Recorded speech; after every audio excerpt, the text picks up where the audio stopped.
بندی ایک دفعہ کا ذکر ہے کہ ایک چھوٹے سے گاؤں میں محمد محسن خان نام کا ایک لڑکا رہتا تھا۔ محمد محسن خان اپنی وقت کی پابندی کے لیے جانا جاتا تھا۔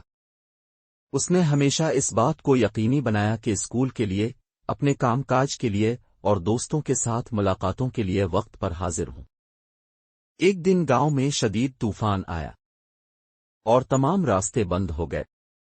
محمد محسن خان کا اسکول گاؤں کے دوسری طرف تھا اور وہ جانتا تھا کہ وہ کبھی بھی وقت پر نہیں پہنچ پائے گا، لیکن اس نے دیر نہ کرنے کا عزم کیا۔ اس نے رین کوٹ پہنا اور پیدل چل پڑا۔ بارش چادروں میں اتر رہی تھی اور ہوا چل رہی تھی، لیکن محمد محسن خان آگے بڑھ گیا۔ وہ گرے ہوئے درختوں پر چڑھا، سیلابی ندیوں سے گزرا اور ہر قدم کے ساتھ عناصر کا مقابلہ کیا۔ آخر کار وہ اسکول پہنچا۔ حیرت کی بات یہ کہ وہ وہاں پہلا تھا۔ اس کے ہم جماعت اور استاد سب اس کے عزم اور وقت کی پابندی پر حیران تھے۔ محمد محسن خان کے ہم جماعت اور استاد سب اس کے عزم اور وقت کی پابندی پر حیران تھے۔